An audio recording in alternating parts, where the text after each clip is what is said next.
Hello there, ladies and gentlemen, and welcome to another episode of Cookiecast. Today on Cookiecast, we've got what's called a Spoilercast.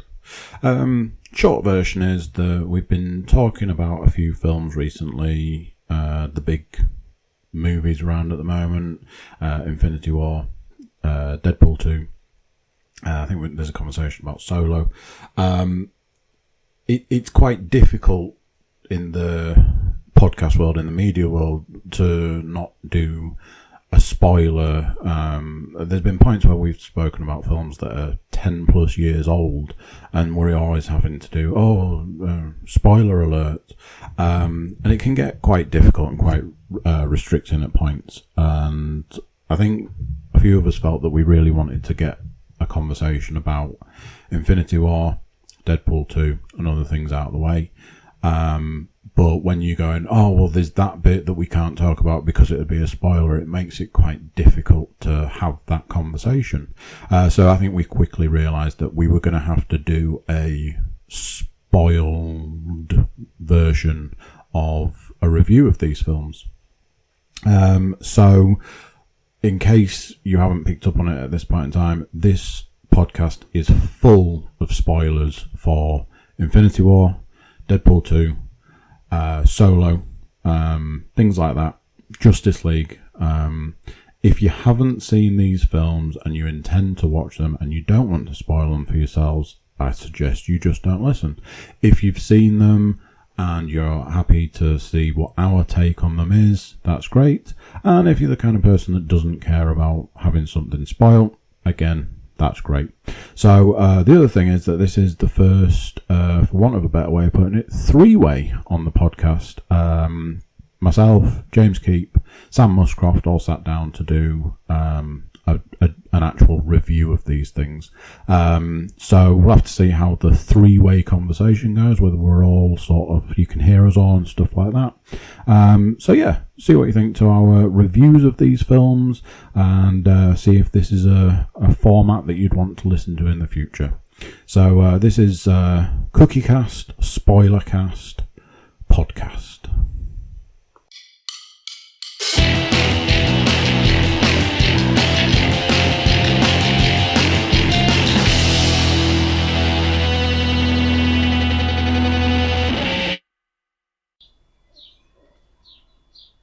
Right, podcast time, let's do this.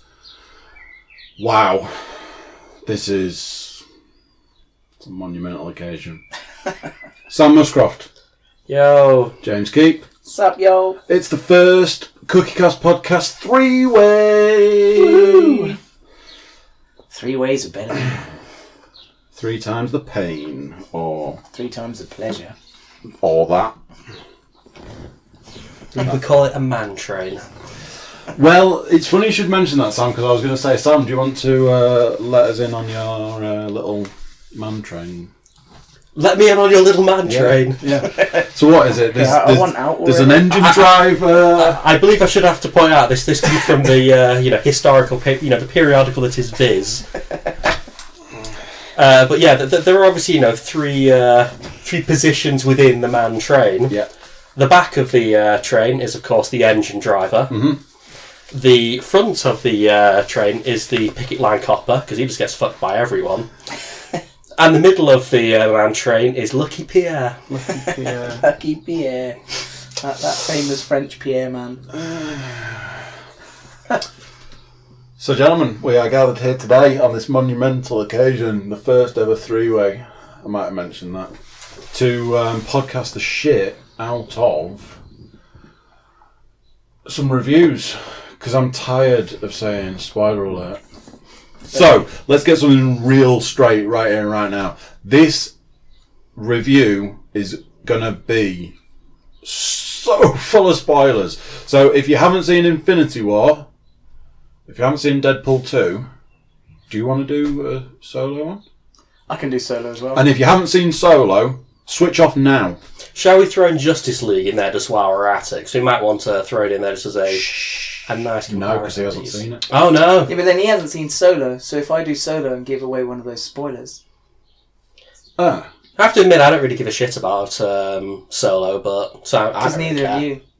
I don't care. Okay, well, I might never see it. Okay, well then, if you're cool with that, then I'll give you the cool. I won't spoil what Justice I thought League. was an for you. exciting moment. Never see it. Okay. We can do Justice League. I don't mind hearing the spoiler. I mean, There's not a lot to spoil, really, I was to be going to say, honest. I'm not sure what you're holding back on.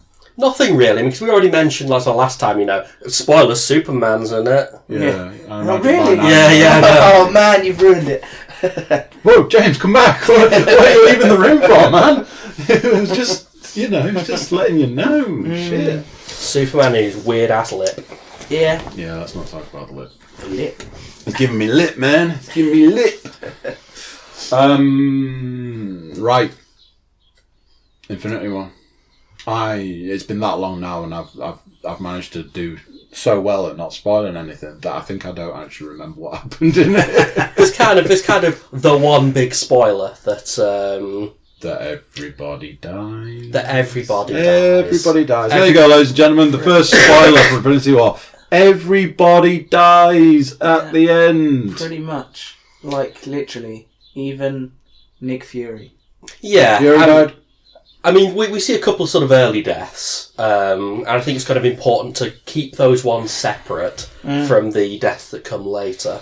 Okay, so let's. What we could say are permadeaths. Maybe. Well, I think the ones that we see, the ones where we see the bodies, basically, they're the ones I think we'll see stick. I think anybody that died before the point where Thanos eradicated 50% of the galaxy, I think those deaths are probably going to be permadeaths. Yeah. Even Gamora, is that Yeah. is that her name? I lose Gamora, all I think. See, Gamora's a strange one. because I have a feeling if anyone isn't, she might not stick. I think Loki's definitely sticking. Yeah, I I think think Loki's Loki's dead. dead. Yeah, I think. So, I think he's hella dead. as part of the review, I suppose we should outline what happened. So, right at the very beginning of the film, Thanos kills Loki. Yep. He Straight- snaps his neck Straight up breaks his neck. with one hand, breaks his neck, and that's the end of Loki. And I think you're probably right. I think that is probably the end of Loki. But a lot of people who I've spoken to that have seen it have said, but he always does this. He always makes out he's dead. That's his thing. I think it would reduce any kind of weight that death has by going, lol, it was all a trick all along. And I think it works better from a narrative perspective if he does stay dead. I look at it from a business perspective. They've got plenty of characters to... I look at it as a business perspective for the actor. Oh, Tom Hiddleston. Hiddleston, is it? Yeah. I think he's had enough. Has he though? So he's been doing it a long time, hasn't he? He has been doing it a while now, yeah. Because, I mean... I don't. Which was the first film he was in? The Thor. first Thor. Was he in the first Thor? Yeah, he was in the first Thor. So I remember him obviously from the was first the- Avengers he film. was the main He was the main antagonist. antagonist, yeah. But I couldn't remember whether he was in the first Thor as well. Yeah. So that's getting on for 10 years. Yeah. Yeah. But I mean, my question is, and I suppose I'm going to get a bit of a first-hand experience of this. I'm off to, we're off to do a movie on Sunday, aren't we? So, is acting really that hard a job? I think it probably is, yeah. Is it? I think so. It's 10 million quid. Get yourself out there and make believe. Do some make believe for us for 10 million I quid. think there are degrees of acting. I Now, think I know I think it that. depends what you like. So look at Eddie Redmayne. He's a very good actor compared to, say, Arnold Schwarzenegger. I know that people like. You look at someone like Hugh Jackman. He was quite vocal about how restricted his life was when he was having to do all the training and stuff for Wolverine.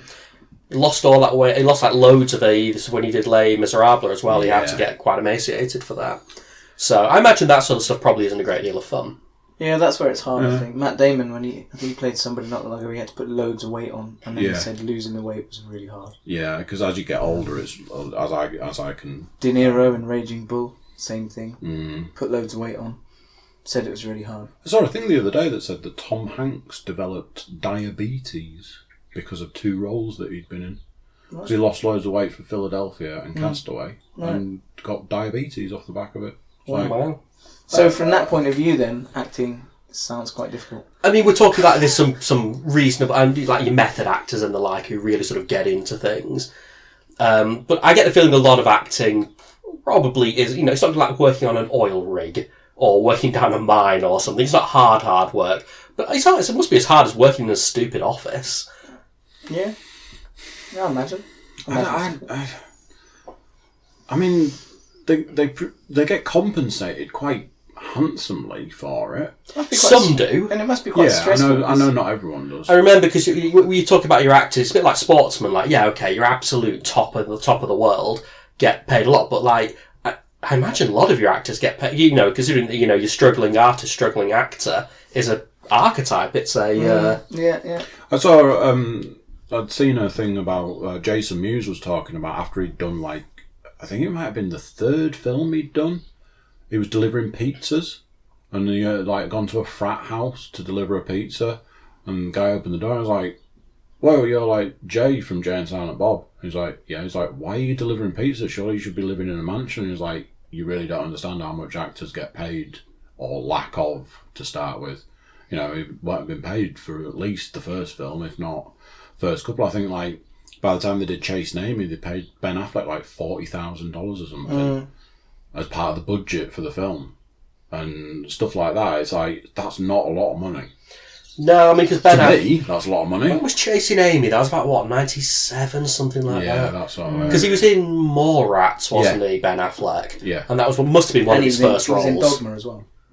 I think Dogma was a bit later, but again... So by Dogma, that was probably, other than Jay and Silent Bob Strikes Back, that was probably one of the bigger ones. So there'll have been acting budgets, and I imagine Ben Affleck will have been able to pull in, because like him and Matt Damon, they'll have been able to pull a few quid off the back of that. Yeah, I thought so. I mean, he cameoed in Jay and Silent Bob Strikes Back. So again, a smaller role, so I imagine they won't have had to pay him as much, but by then he'll have been able to pull in a few quid. So 6 one half dozen the other, isn't it? But I mean, I reckon the guys that are working on the Marvel films, they get paid an absolute shit ton. Yeah. But there's a point where there must be a point where money is less important to you than doing the things you want to do.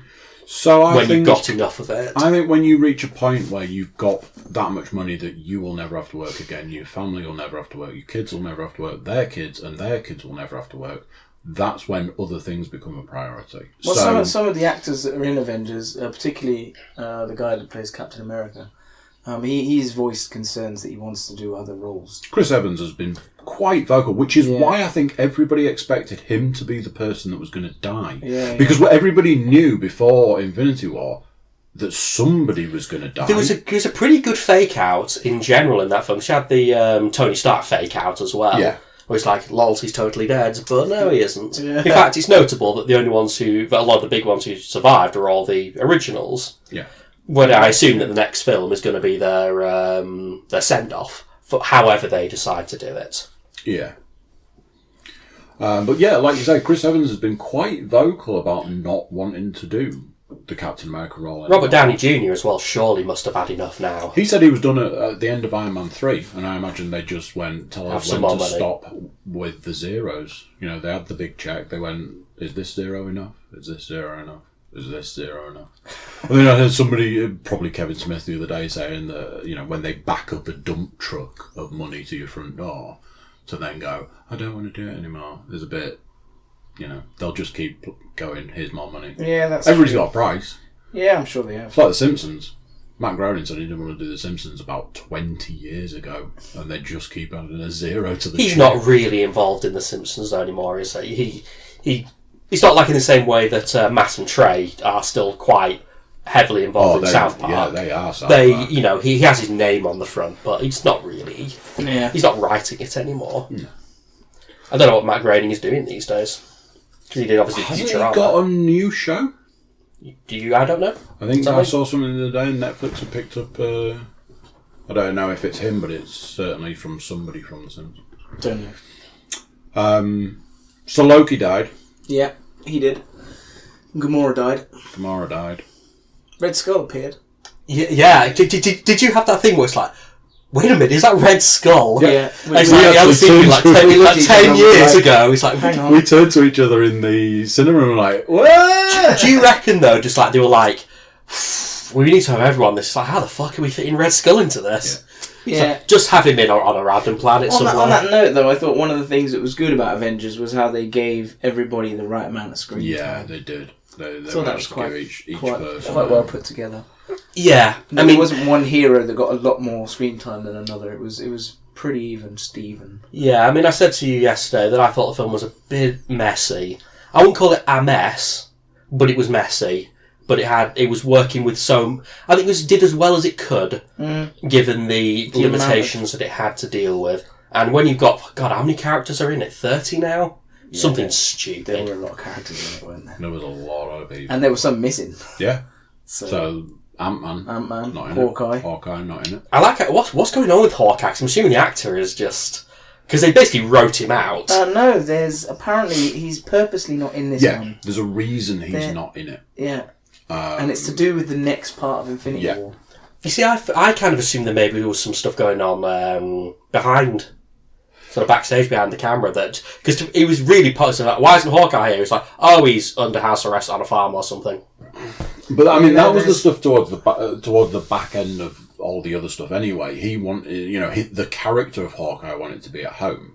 Turned up to help them out, got arrested. And what they said in Infinity War was that certain characters, when they got broken out of prison, rather than going back to being the offshoot Avengers or whatever you want to call them, not X-Force, they didn't return. So what they said was that Ant-Man did a runner off to go and be which is going to be explained in the next movie. And Hawkeye disappeared, apparently. According to what they'd said, but apparently that's not. He's quite and it's interesting. Both Hawkeye may turn up in the next Ant-Man movie or possibly Captain Marvel movie because that character's being set up to be quite a major role. Yeah, Ant-Man's the next one, isn't it? Yeah, Ant-Man and the Wasp. But I mean, bringing back to sort of the spoilers as well, is that we see certain characters die, namely everyone. Yeah, everyone. Everyone turns to dust. Thanos clicks his fingers, and half the universe dies. I'd like to go into his motivations a little bit later on, as I'm not super convinced by them. But we see Spider-Man. He turns to dust, and it's all super sad. Everyone sheds a tear. But we know there's another Spider-Man film in production, and that. I mean, the moment you see Spider-Man go, and who else went? Who was important? Who else died? Black Panther died. It's almost easier to say who survived. Yeah, it was the original Avengers, basically. Tony Stark survived. Hulk, Thor, Black Widow. I think she survived, didn't she? Black Widow survived. Black Panther's bodyguard. Did Scarlet Witch? Scarlet Witch, she died. Did she die? Yeah. But, Vision died. Yeah, but I reckon he's gone. But they were trying to work out if they could save him without the stone anyway. Yeah, exactly. Because they knew that Doctor Thanos Strange was coming for the stone. But Doctor Strange died. In the cinema I was in, I could hear people go, oh. It's like, oh, yeah, and you felt like saying, oh, come on, none of this is sticking. Groot died. Best thing I saw today was a picture of Doctor Strange in that famous shot that they just kept using in the trailers, which we'll get to the trailers soon. The famous shot in the trailer of him holding the whatever magic he casts before Iron Man comes through. And they were like, Doctor Strange, what a guy. Saw the ending of Infinity War 14 million times and never gave one spoiler. I was like, nice. Yeah. Who else died? Oh, what's his face? The guy from Guardians of the Galaxy. Star-Lord died, and so did Drax. Yeah. As soon as you started seeing the real big guns dying, it's like, okay, none of this is sticking. Yeah. When you've got a magical gauntlet that can do anything. Well, that's what I said. Once you can time travel, then really nobody does, because they could all go all the way back to Loki. That will come up in our second review. But the Infinity Gauntlet, again, I've not read the comics, so I don't know how it sort of relates there. But it's such a hard MacGuffin to write around. Because when it can just lol do anything, then how do you even work with that? When you know... It's the Superman principle, isn't it? When you've got a character that can do literally anything, there is nothing that's a threat. You know, you go back as far as the first Superman film. Oh, everybody died. I'll just turn back time by spinning the planet backwards, because that's how time works. Yeah. He reversed the spin, didn't he? Yeah. Yeah, he did. Made sure everything was right and then put it back Lois Lane. again. You know, it's the Ferris Bueller principle. Stick the car in reverse and take the miles off it. You know, it's just like, yeah, let's do that. No. Yeah. LOL time. I mean, that's obviously what we're going to do with that's how it's going to resolve itself in some way. It's got to be involved in some I'm way. not going to spoil anything, even though this is a spoiler-free review, because I'm not going to spoil what we don't know, because I do know how they do it. From the comics. Yeah. I mean, they'll probably take some of it, but I know I said talk, but can we talk about Thanos' goals? Because I don't get them at all. It's like, the universe is overpopulated, so I'm going to kill 50% of everyone. But that makes no sense. It's like, some planets will be overpopulated, but some presumably won't be. Mm. And even then, if you kill off 50% of the people randomly, then how is that a useful... If you killed off 50% of Earth's population today, it would barely make a dent. We'd have that population back up within 10, 20 years. Yeah, that's true. Yeah, 7 billion people down to 3.5 billion people. It'd be back up to 7 billion in a few It would years. cause some chaos for a few weeks, though. It would, but how's that helping anyone? If it was random, can you imagine the chaos? Like if you started dropping off like train drivers and politicians and doctors and like just randomly, because they all just die randomly, don't they? Because you see when Nick Fury disappears, there's like a helicopter crashes into a building and shit like that. It would be quite chaotic. In some ways, because Thanos describes it as being dispassionate, but I would have had more. It would have made more sense to me if there'd been some passion involved. If it's like, yeah, okay, we're going to get rid of people who I deem to be useless, a bit of eugenics in there. At least that would have made some sense with, because he's obviously not a good guy, however many, tears he sheds for Gamora as he ponts her off a cliff. But in his eyes, he's the ultimate good guy. I think what you and I, James... I understand what they're going for. Yeah. I'm just not sure it really... I think we were having a conversation, and I was certainly having a conversation with Leanne. I've been reading these books, and the bad guy in the book revealed that he was in fact the good guy, and the good guys were the bad guy. So, as a bad guy, I'm trying to stop you from doing your thing, but in my eyes, I'm the good guy. Well, I think that applies to pretty much any bad guy in a situation. What we see as a bad guy, those bad guys see us. Of course, the idea of a bad guy is incredibly simplistic, and only works in the most childish of stories, like a superhero film. But even by those standards, I don't know. It just makes no sense to me. I mean, it's a comic book, so does it really need to make sense? No, I suppose, but again, it's just a storyline, isn't it? And then when we come back to the gauntlet can do anything, basically. Yeah, that's like to just kill everyone, kill half the people. That shows a distinct lack of imagination of what you can do with this. I didn't think that they'd used the gauntlet very well. Because I'm sure it's just like, gauntlet can do anything. Why not just make more planets for people to live on? Why not make infinite resources? Why not do anything? We've got the genie problem. We've got the Dragon Ball problem. It's once you introduce these super MacGuffins, then it's like, oh god, well we've got the Dragon Balls and we can bring everyone back to life. So I think none of this has any consequences. I think you made a really interesting point, because if you've got a planet that can sustain, let's say, 1 billion people, and it's got 2 billion people, then that planet would benefit from having half of its population wiped out. But on the other hand, if you've got a massive planet that has like 30 people, and you wipe out 15 of them, then those other 15 people are going to be like, well, we had the space, we had the resource, probably been all right.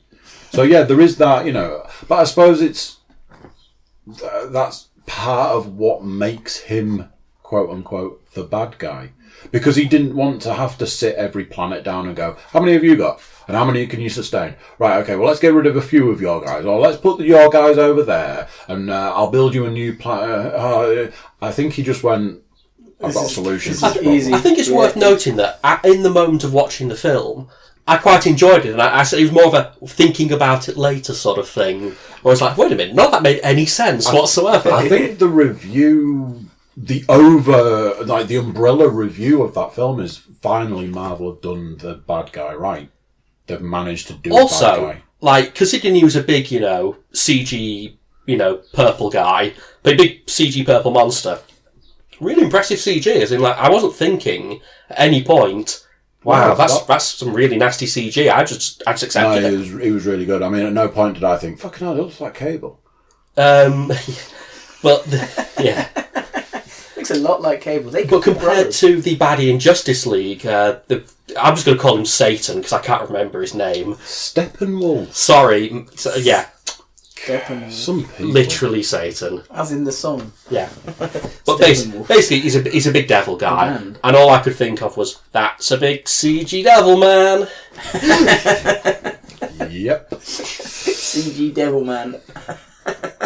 Whereas Thanos, was pretty convincing, Thanos was good, Yeah, they've done it right. I mean, whether you want to strip it down and boil it down to its basic, what are your motivations? They finally nailed the bad guy, because they have been struggling. It's they do the superheroes really well, and then they go, they've had some proper rubbish villains. I think that's because, though, that the superheroes have developed over several years. Who was the baddie in Guardians of the Galaxy? I was just about to say Ronan. Yeah, he was the one I always think of when I think completely rubbish bad guy. It's like no personality, just a big evil looking geezer. Yeah. To be fair, Thanos' underlings in Infinity War were kind of a bit pants. They died too quickly. I don't even remember most of them, really. Again, they were sort of big. I don't overly remember them. I know that they were supposed to be mean and stuff. There was the guy who did the bit, and that was in the trailer and stuff. But outside of Loki, I would say with villains, they've generally struggled quite hard with them. Yeah, well, like I was saying, it's because I think you only get one film to develop the bad guy, whereas all the heroes have had several films, so they've...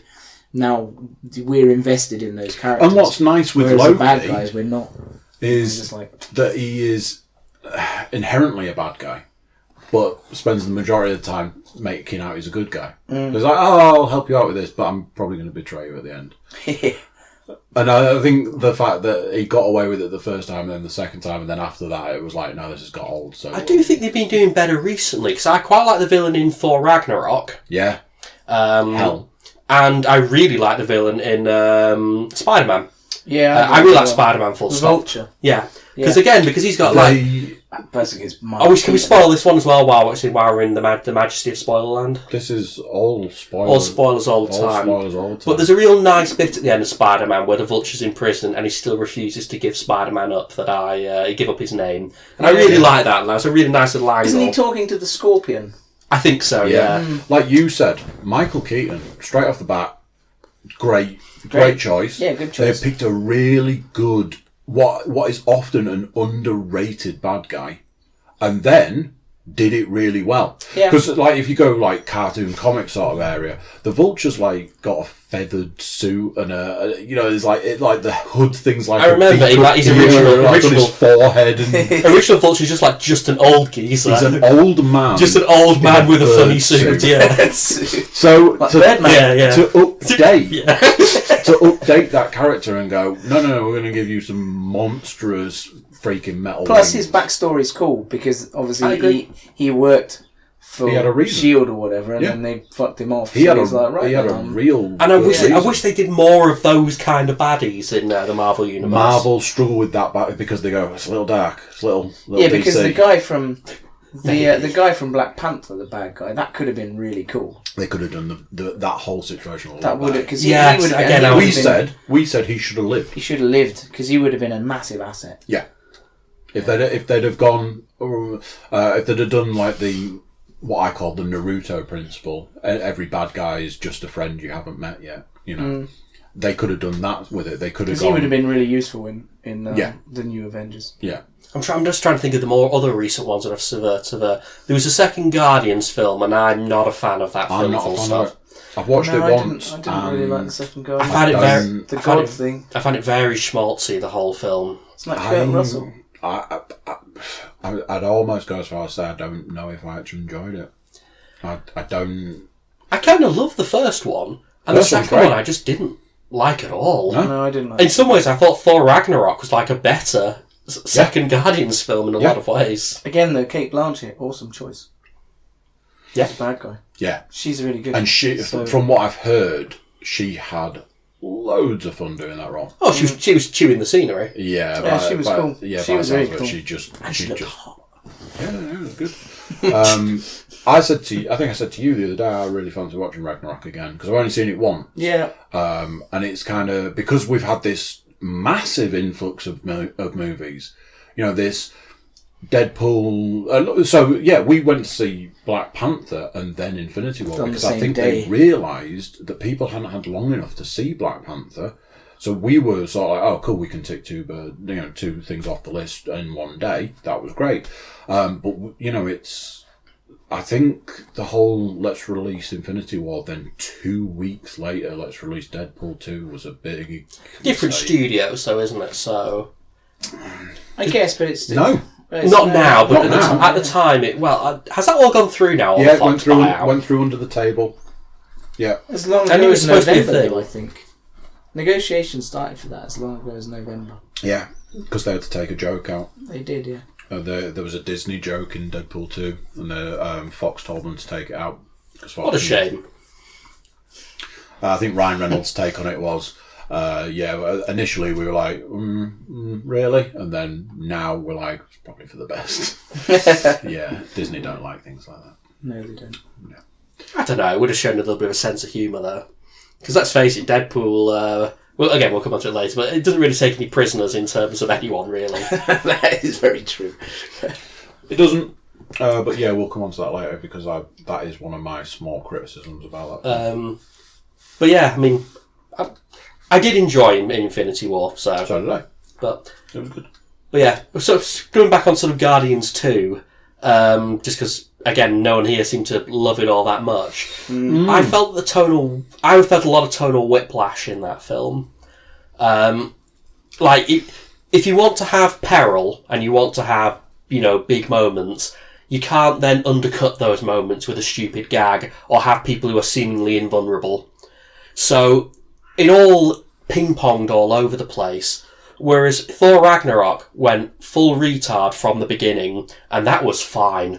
Because it's like, Thor and Hulk are invulnerable, all but. Yeah. So to have them knocked about like ragdolls is completely fine. There's two animated stories that I really enjoy. One of them's there's like a double on a DVD that I've got somewhere downstairs where Hulk turns up at Asgard and starts wrecking the place. And Thor has to stop him, so it's like a Thor... Oh, it's Hulk versus. So the first one's Hulk versus Wolverine, and then the other one's Hulk versus Thor. So are these quite old, or...? Yeah. Yeah, I was going to say, I remember them from a while back. Hulk turns up at Asgard and starts wrecking the place for some strange reason, I don't know if they actually explain. And Thor has to stop him, so they fight. So they've basically taken that story, and then the Planet Hulk stuff. Yeah, Planet Hulk is... Yeah, I've heard that there's a lot of sort of... Centurion. Yeah, a lot of stuff all mashed together into one. Yeah. I thoroughly enjoyed it. Hulk ends up being banished from Earth by the Avengers and sent to a different planet, and it's a warring world that is just... the biggest thing there is the arena, and Hulk isn't the biggest and the strongest, although he still technically is. So he just turns into like a gladiator and he just fights. And that's what he does, and that's the other element that they put into Ragnarok. And I like to see those two things put together. I thought it was cool. The only problem is that Infinity War sort of spoils the end of Thor Ragnarok a bit. It's like, Asgard isn't a place; it's a people, and they just kills them all. Yeah, Thanos just kills them. I was like, guess it wasn't. It's a people who are now all dead. Or are now all dead. Well, I assume that 50. He doesn't kill them all, does he? I'm assuming he kills half of them again. Yeah, but hasn't Asgard already? No, he destroys the ship, doesn't he? Thor's floating in space when the Asgard's already been. But does he mention that like half of them went off somewhere beforehand? Am I making this up?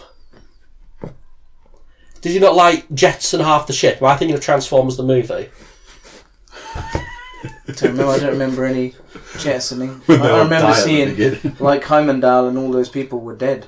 Yeah, I thought maybe half of them had gone somewhere. Because that film starts with Thanos walking through the ship and they're all dead. I thought there might have been an off-the-cuff, an offhanded thing saying... Heimdall. Yeah. Yeah, Idris is probably dead. Yeah, he probably had enough as well. Yeah. Again, I'm sure he's not struggling for offers for work, is he? So. Well, we were saying he's supposedly lined up for Bond. I don't know if that's... apparently he doesn't want to do it. No, that's a shame. He should be a good Bond. Yeah. I think he's just said he's got too many other commitments to commit to a 10-year Bond contract. I could understand that. That was his It would be a really good Bond, though. Well, because he's got his TV series, and he's also doing a couple... He's got other films in the pipeline, I think, so... Maybe he could do another Dark Tower, because I heard that got a really good review. I didn't even see it. No, I don't think anybody saw it because it got... I was going to say, I was trying to be being sarcastic there. Review. Yeah, I had not heard good things about it. I mean, I think it got like a 3 out of 10 review. Wow. Yeah, 3.5. It's a Stephen King novel. It's a Stephen King that apparently they've butchered. Right. The first Stephen King novel they've butchered. No, I'm going to say pretty much all of the Stephen King novels that have become films. The Langoliers, Stone Cold classic. Pretty atrocious. What's the one that's got Jason Lee in? Where an alien takes over somebody's body. Dreamcatcher? That one. That was interesting. Apparently it's nothing like the book. No, it's nothing like the book, so, I mean... They recently did It, of course, didn't they? So yeah, I haven't seen that yet, but you said it was okay. Alright. And it's been cut in 2, you're saying? It's 2 parts. Yeah, Did because the original TV movie was 2 parts. Do they cut out all of the weird sex stuff from the book? Probably. We haven't got that far. In the film? In the film. No. Because we've just done the kids so far, so the second one is the adults. I'm going to say not the weird sex stuff is with the kids. Yes. So, not to put too fine a point on it. That's the only bit anyone ever remembers of the book, is all of the weird stuff. It's like, oh god, are they going to film this? And sounds like they didn't. Yeah, I guess they didn't. Yeah. Probably for the best. I'm going to say good. Because it might, Stephen King, bit of a weird sex pervert, really. Well, he writes some strange books, so, I mean, and his books are all massive. You got The Stand, It, Dreamcatcher, Pet Sematary, Salem's Lot, Misery. He likes to crank them out. I think a lot of them are probably not written by him anyway. I think they're probably ghostwritten. Well, I really enjoyed Horns, and that's written Daniel by Radcliffe. his son, Stephen King's son. It's done under a pen name, is it, when it's not? Yeah. Yeah, so it's done under a pen name, so nobody knew that it was Stephen King's son. That's what I mean. I think Stephen King became a brand after a while more than a person writing. Yeah, I was saying to you earlier that I started reading a Terry Pratchett book, and it kind of made me wonder about what's going to happen with Terry Pratchett stuff, because they might just let that lie. Yeah. I think there's how many Discworld novels did they do? That's why I said there are a million. I think there are when tons. the one I've got said it was the second. I'll have a look. Part of me wants to say 25, part of me wants to say 32. I can't remember. Because I've read a few of them, and I've definitely not read close to all of them. I'm only a handful of pages into this book, and I'm already thinking that I might not continue, because I already 41 Discworld novels. That sounds about right. Wowzer. With Discworld novels, you generally want a Sherpa, I think, because not all of them are good. It says that it's popular with more than 80 million books sold in 37 languages. Wowzer. Yeah. I kind of want somebody to not read it to me, but whilst I read it, somebody to explain to me what's going on, because I'm already lost. It's worth starting off with The Colour of Magic, just because it's the first one and it does explain some concepts within the Discworld universe. Right. Yeah, it does say here you should start with The Colour of Magic. Okay. And then you should read The Light Fantastic. Yeah. There's those two are a good starters. I think I must have The Light Fantastic. Maybe that's the one I'm reading. So yeah, I don't really know what's going on. Infinity War. Have we done that thing where we've gone completely off track? Yeah. You really enjoyed that yesterday. You were well happy about that. I can't be trusted, James, at all. No, well, that doesn't surprise me. No. I think it was my fault. I think I'd had... Did you guys ever watch My Name is Earl? No. You know what isn't Infinity War? My name is Earl. Yeah. Anyway, we'll come back to that. There was a thing in My Name is Earl that Randy could have 5 beers and be able to lie convincingly, but if he had any more or any less, then he wasn't able to function. Is it like playing snooker? You want to have that 1 pint to make you better at snooker. Yeah. But unfortunately for me, if I have enough cups of coffee, then it's tangent central. We're just going to go way off topic. So Infinity War. But yeah, I mean, we've pretty much covered it. We've given up all the spoilers. No, we haven't. No, we haven't. There's more to cover. Is there? I'm going to say one word. That word is... Bilge pump. Trailers. Oh, yeah. Let's do this shit. I watched the video. Well, there's actually, before you go into it, there is a thing at the moment where trailers seem to be very misdirectional. Yeah. Now, in the case of Deadpool 2, we allow this because Deadpool 2's trailers were done for a very specific reason, because they were designed to be very misleading, purposefully to get a massive joke into that film. So I allow that. And you can work with Deadpool at all times, that it was just taking the piss, so it's fine. Yeah. I think we discussed this yesterday. I didn't even really care about them misdirecting with a trailer. It's like, this bit wasn't in the film. It's like, does it matter though? So I watched a video if it gets the point across. That showed the 20 things that were different in the trailers to the film. But again, is this editing though? Were they intended to be in there? A couple of them were lines. Oh, this line was different. That line was different. I don't think we give a shit about stuff like that. But then, and I'm so glad that I don't have to say spoiler alert. There was a scene in the trailer where everybody's running along the battlefield, and one of the people that was running along was the Hulk. Yeah, the Hulk wasn't in that bit of the film. Is that the Phantom Menace bit? Yeah. Wakanda, it's the Phantom Menace. When the shield goes up and all I could think of was the Phantom Menace. The Phantom Menace bit. And that's not a good thing to remind anyone. I was like, oh no. I was expecting Gungans to pop up at any minute. But they thankfully don't have... people gonna die! They don't have a Jar Jar, thankfully, in the Marvel Cinematic Universe. So the Hulk was not in... Shield. The Shield. What was... Okay, maybe I'm missing something here again because I've not watched or I've forgotten bits of other film. What's the deal with Hulk, not turning up or not coming out? I don't get it. Am I missing something? Because he was Hulk for 2 years constantly in Ragnarok. Is that the reason? I think so, and he's kind of got issues with it, so he was trying to basically put a leash on Hulk, but then he kind of went a bit overboard. So now he's finding it really hard to unleash the beast. So there's this thing about the Hulk and Bruce Banner that they don't like each other. Obviously, Bruce Banner doesn't like being the Hulk, and the Hulk doesn't like puny Banner. And there's a point where they have an agreement where Banner agrees to allow the Hulk to be out as long as the Hulk doesn't destroy things. It's part of the reason that the Hulk gets banished, because he goes back on his word. And won't let Banner out, but they also exchange intelligence as well, which is why the Hulk can then start to talk more, because he went from Hulk smash to being able to hold a full conversation and full sentences, and that's because he's tapping into Banner's intelligence. So they've brushed over it, but it is in there if you know the other stuff. So yeah, the shield. Yeah. In the trailers, looked cool, but we didn't see it. Black Panther says to Captain America, "Oh, are you ready?" Or something like that. Get this man a shield. Yeah. Which he does actually say in Infinity War, but you don't see it.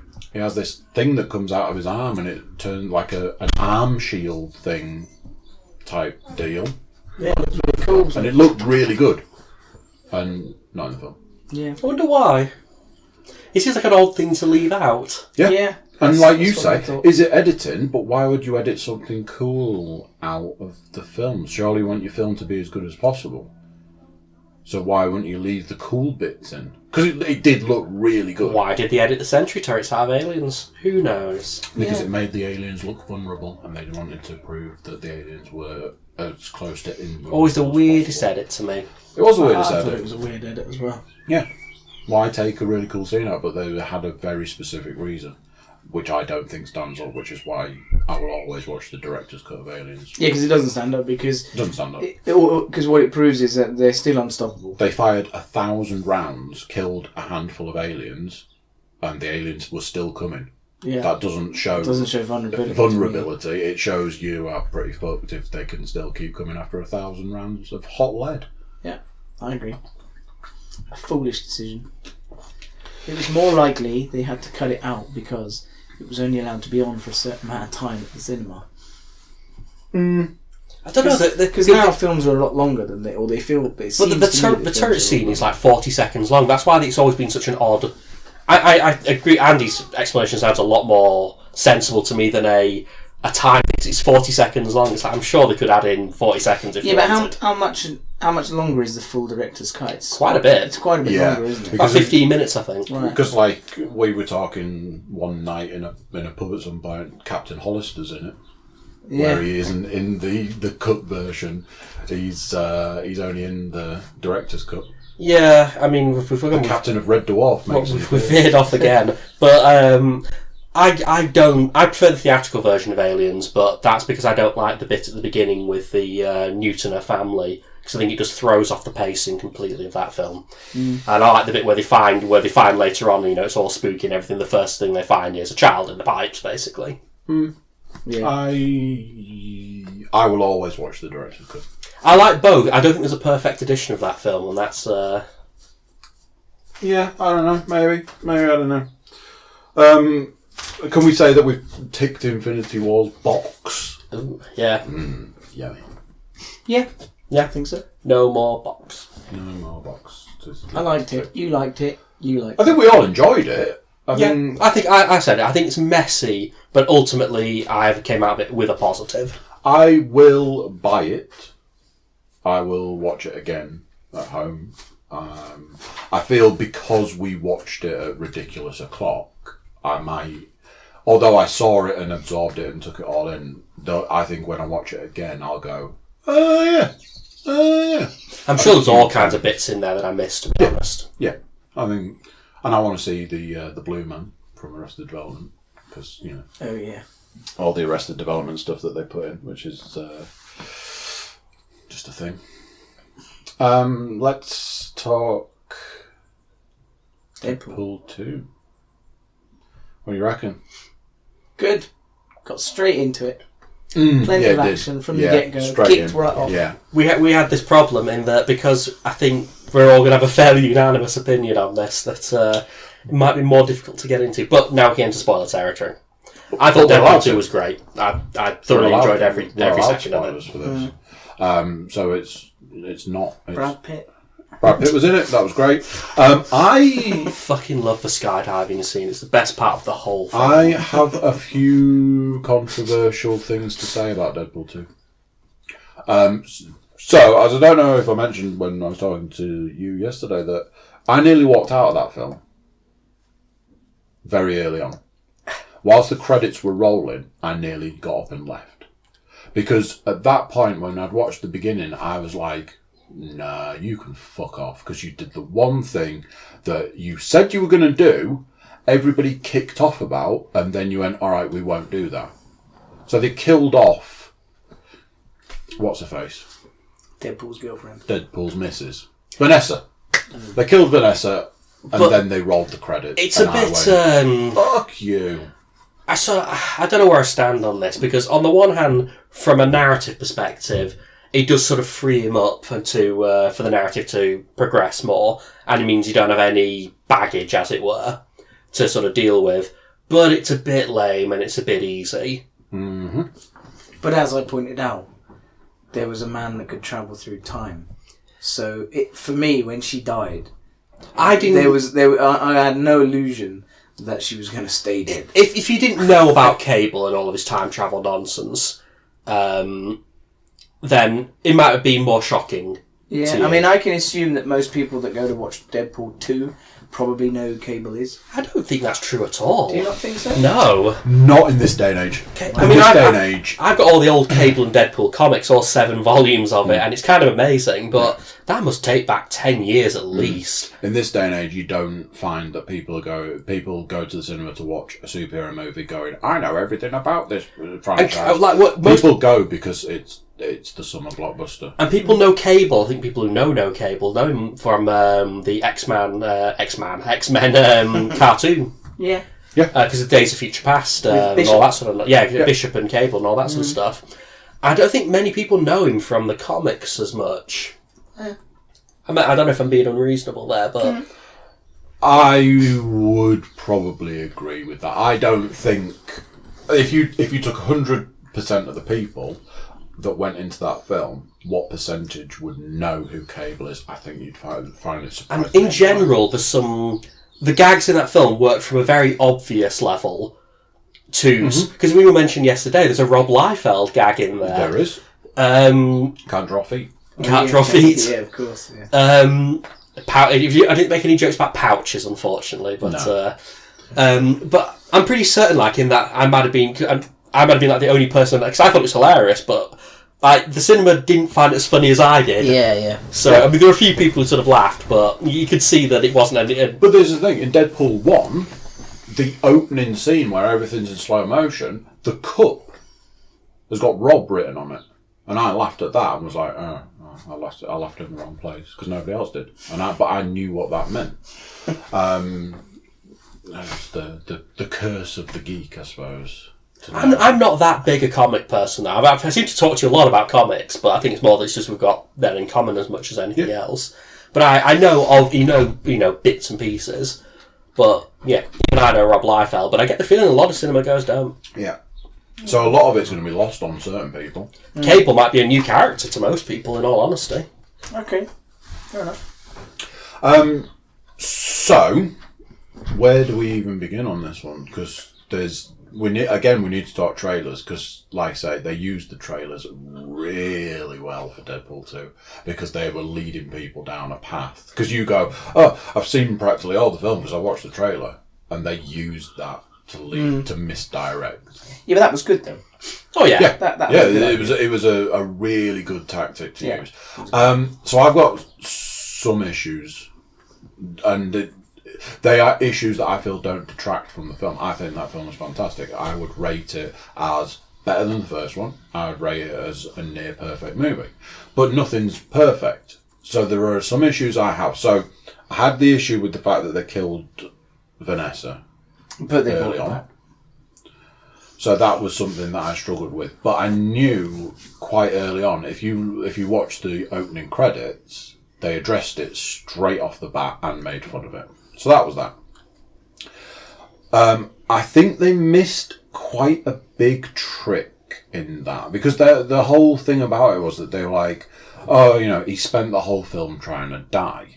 Which is a Deadpool thing. There was a point in the comics where he just wanted to die and realised that he couldn't. But breaking the fourth wall did this whole thing about comic book characters never die. So he then decided, rather than trying to kill himself, he'd kill everyone else. And there's Deadpool kills the Marvel Universe, Deadpool kills Deadpool, all of that sort of stuff, and they're very humorous stories.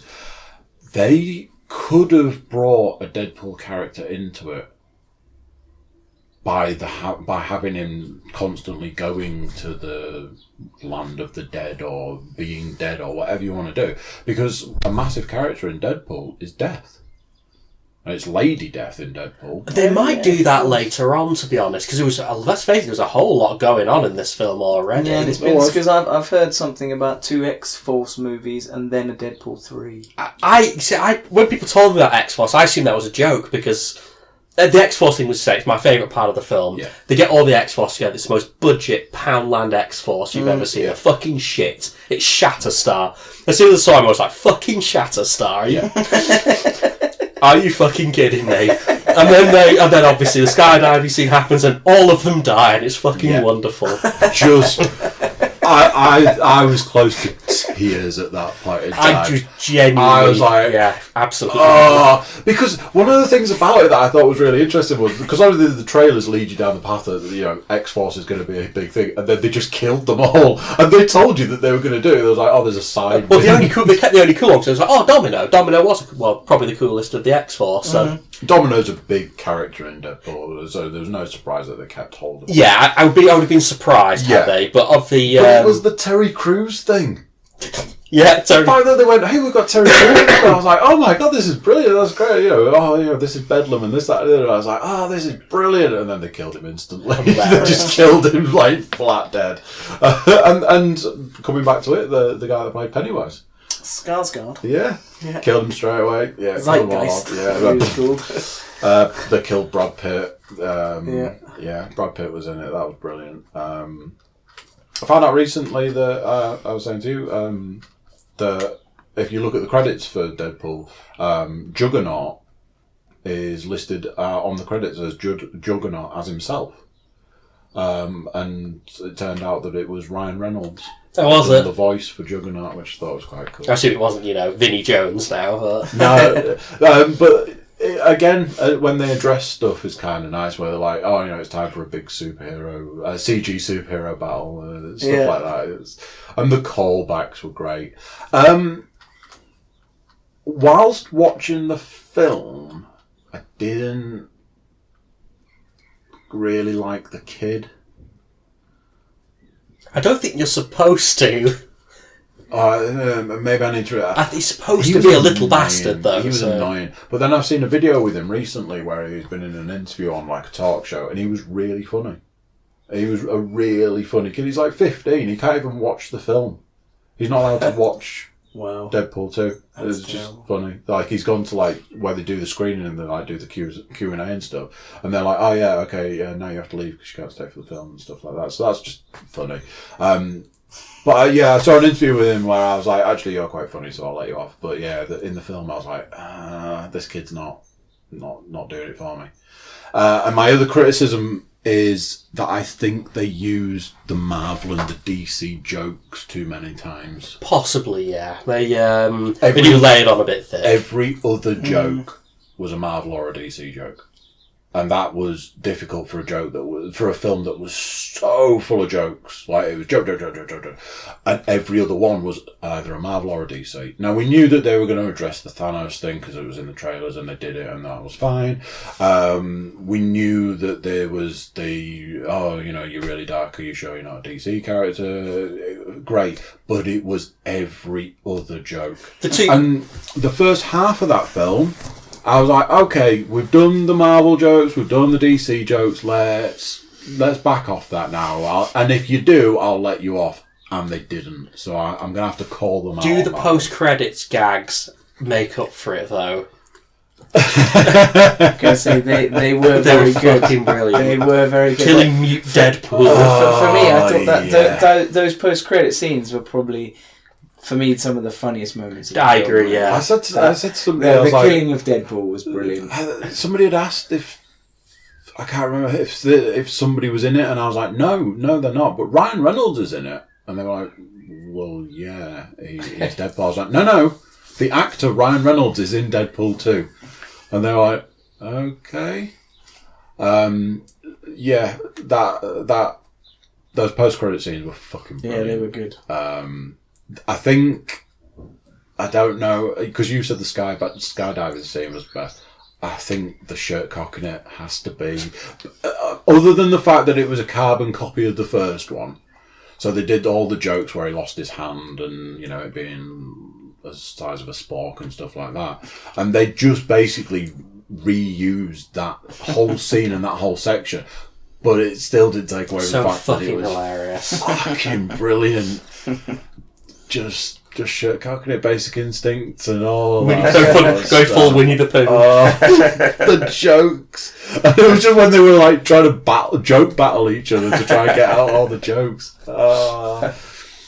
It was a great film. Another one now by, like I said to you yesterday, some of the really subtle things I really liked. The X-Force costume. The fact that by the end of it, he's basically wearing the X-Force costume. Mine and James's favourite lines from it has to be, can I have one of those guns? No. I'll just take this brick. I'll just use this brick then. forgot about that bit. And he uses the brick very well. And it's I'll just... just use this brick. I used that a lot last night. Yeah, there was a brick. wooden brick on the table in the bar last night, and you just every now and then just picked up and I'll just use this brick then. Unfortunately, you were intending to use the brick. I was. Yeah, I was. But I didn't. So... What a gentleman you are. I'd say that was You a didn't success. hit anyone with a brick. No, Yeah. as tempting as it was, I managed to not do it. Gold star. Thank you. For not hitting anybody with a brick. Thank you. You've had a few gold stars this week. I have. You've done really well. Yeah. We've all been proud of you. Excellent. I think it's going, The week is starting off well. Yeah, I think you've done really well. Anything we've missed?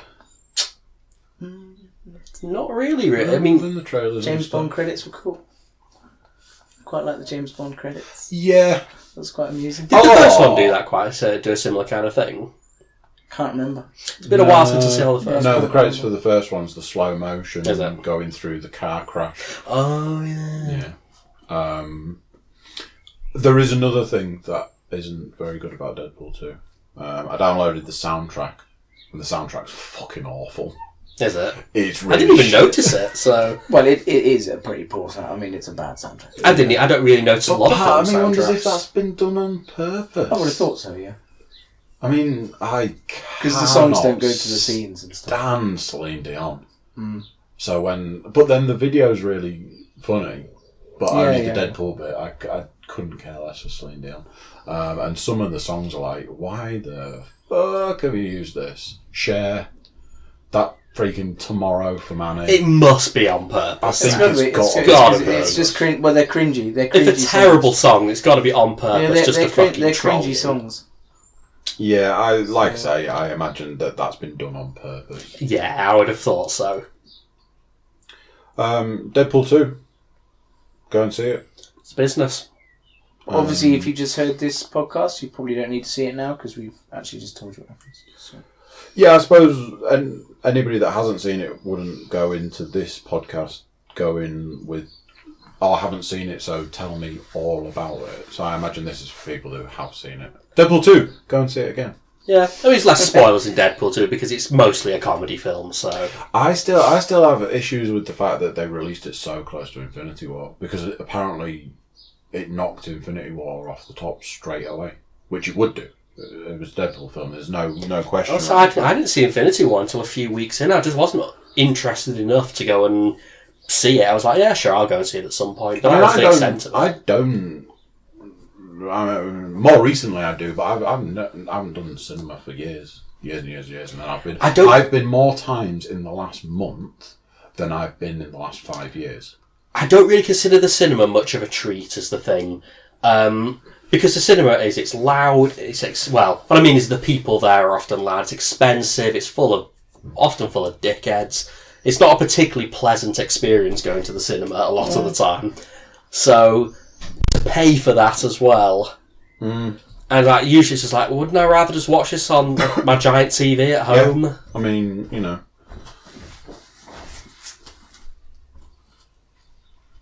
Oh. Thanks. The power of the mobile phone. Wow. For anyone that's not knows what's going on, I've just had a beer delivered to me. Excellent. And I was just thinking, I could do with a beer. I was just looking at your empty bottles going, I imagine you'd love a beer right now. Yeah. Great. So, yeah. Service with a smile. Was she no smiling. I was going to say, was she smiling? Because that's new. Hey! Right, what are we doing? Are we doing solo? Are we doing Justice League? Don't mind. Dealer's choice. I can run through solo if you like. You can give us a quick rundown and a quick review. Oh, maybe me and Andy have seen it, so we're only going to be able to give limited... Yeah, so Solo is obviously the new Star Wars story, standalone Star Wars story about the origins of Han Solo. Obviously, Disney have destroyed the entire back catalogue of any expanded universe. How does it stack up against the old expanded universe Han Solo, which I am more familiar with? They've taken some of the things from it. So the way Han Solo wins the Millennium Falcon is in it, but not necessarily how he meets Lando. So that's kind of weird. He has a different girlfriend in this story with a completely different backstory to what the expanded universe was. So the new canon has basically changed everything we thought we knew, to be honest. I was surprised... That was true anyway, really. I think we've accepted it's all gone now. I was surprised not to see Boba Fett, because Boba Fett shows remarkable restraint. Yeah, not only that, he turns up really early in Solo's life. So it's particularly one of the points in the expanded universe is the way Solo and Lando kind of hook up is they both have an issue with Boba Fett.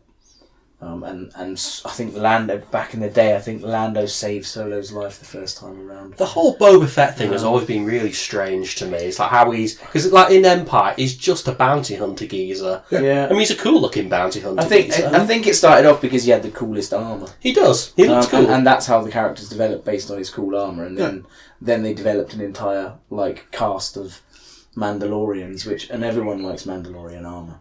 Yeah, I mean, the prequels, spoilers alert, aren't very good. Whoa! Controversial. Yeah, I can imagine that one's going to go down really poorly with the fans. That's it. The fans, they'll be writing in any minute now. Oh, I love the Phantom Menace. And said literally nobody. Could be the best one.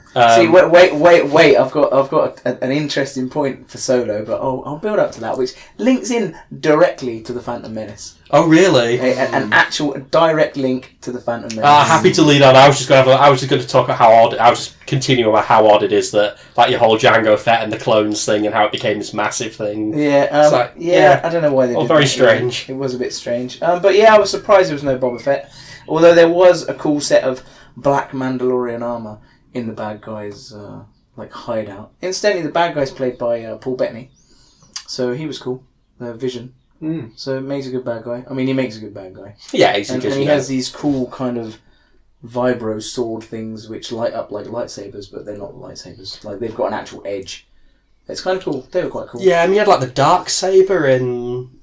Was it in the Clone Wars? I think it was in the Clone Wars cartoon. Yeah, I think it was in the Clone Wars. Yeah. So that was quite cool.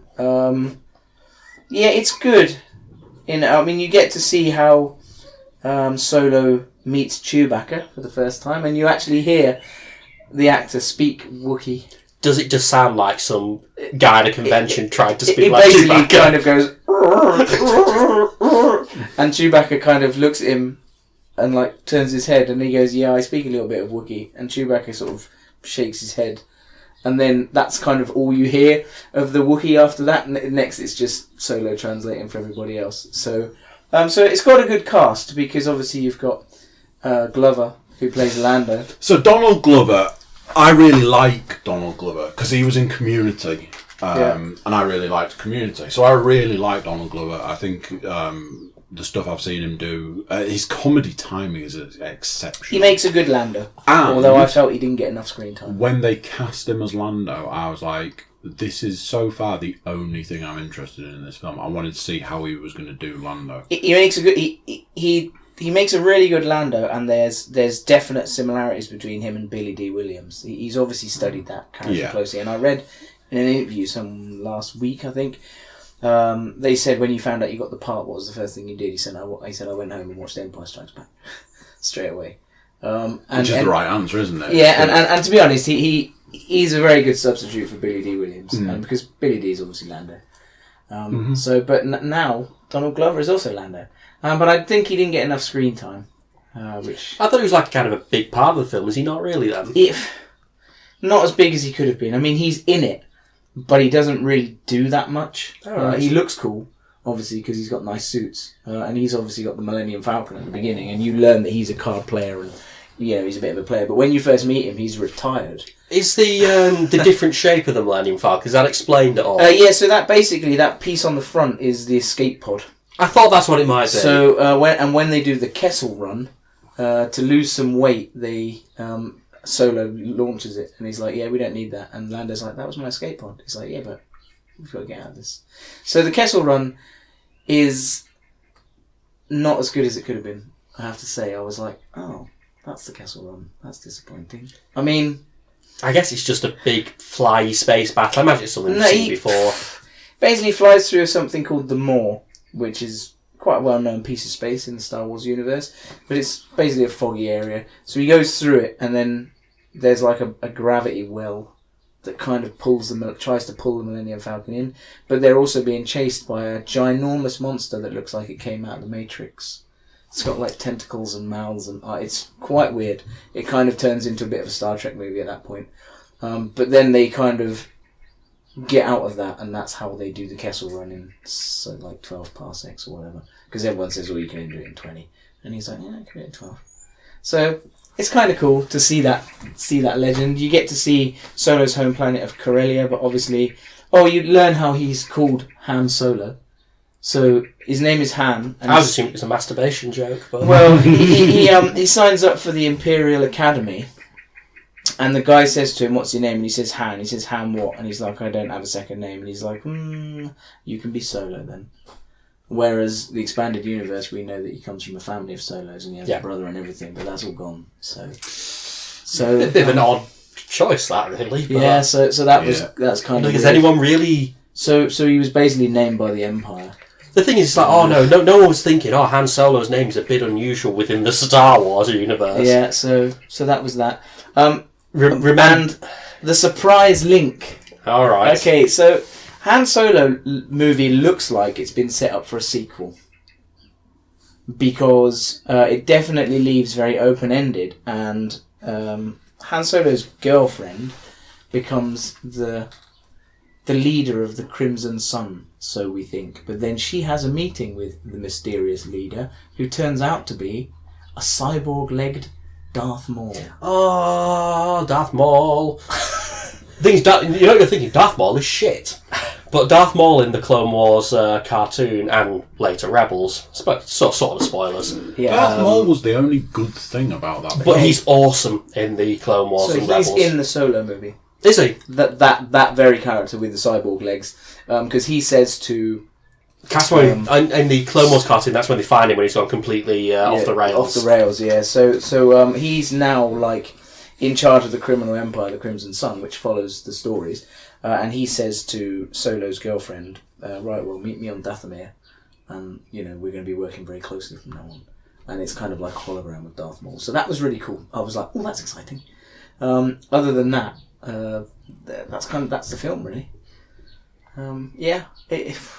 It was good. I would say it's not as good as Rogue One, but it's quite a good origin story. If you've never read any of the expanded universe, then it makes a good origin story. I've accepted it, but there's still some things when I'm like, why did you do that?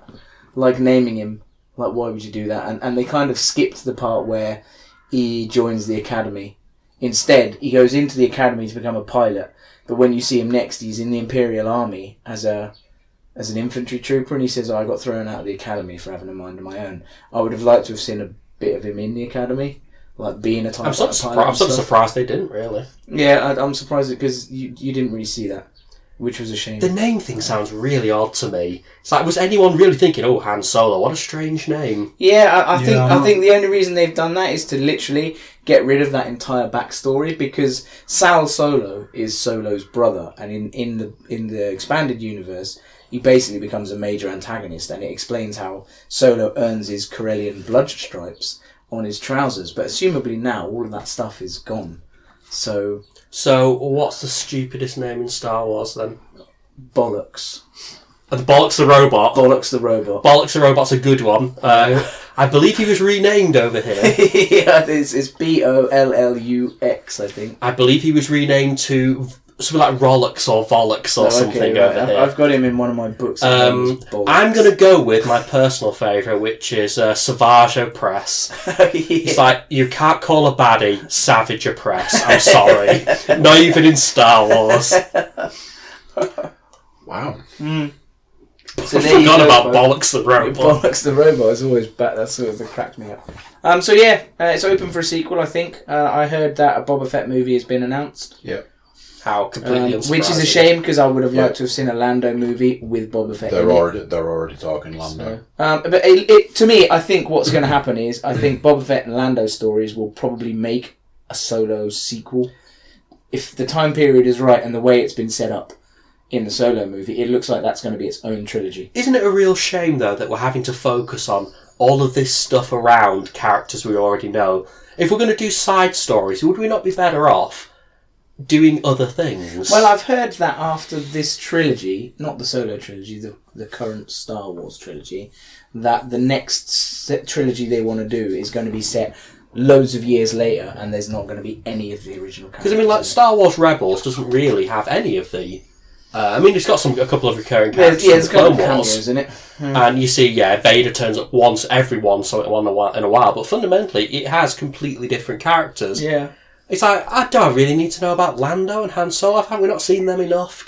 It's a big old universe. Can we not do something else? I agree with you. End of the day, Disney has said there will be a Star Wars movie every year for the rest of time. Yeah, so until they're going to get round to what they stuff. said until people get bored of it, but kids are never going to get bored of Star We Wars. mentioned this yesterday again, Andy. It's like how differently Star Wars has been handled compared to the Marvel films. Because the Marvel films are saying there's obviously a very firm hand at the rudder on the Marvel films. Someone, you know his name because you don't. I got it. Kevin Feige Feige. or Feige. I thought it was Paul, but Paul is the guy that did Ghostbusters. Sure.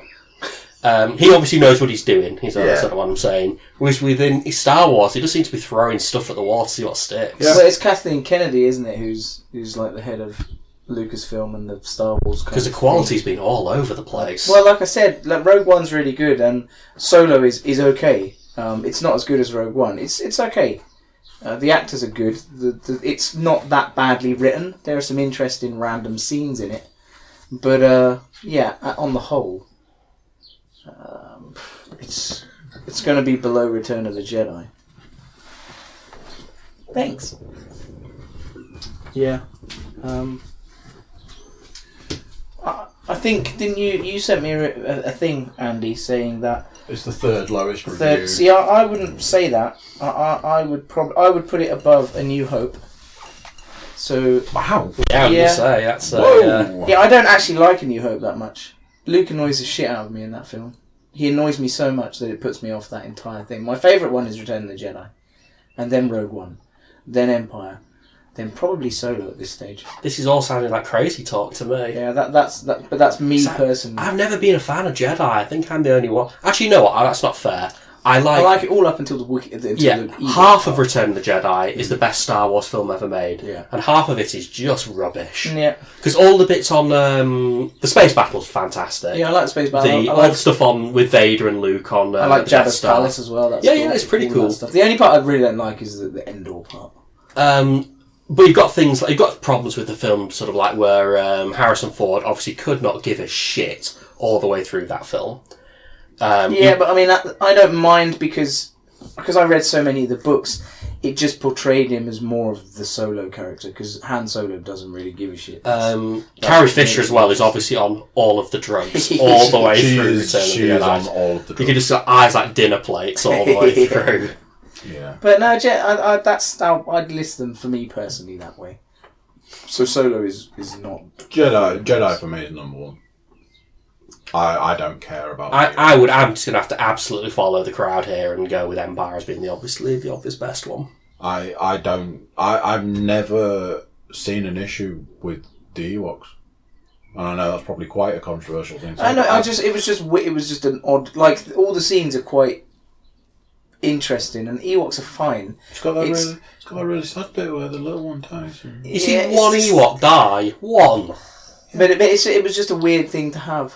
But then, when I played Star Wars Galaxies, I remember reading the story in one of the quests you had to do was to go back to Endor and try to find this old stormtrooper's like uniform or something. He says because they got attacked by cannibal bears. He says those bears are just evil.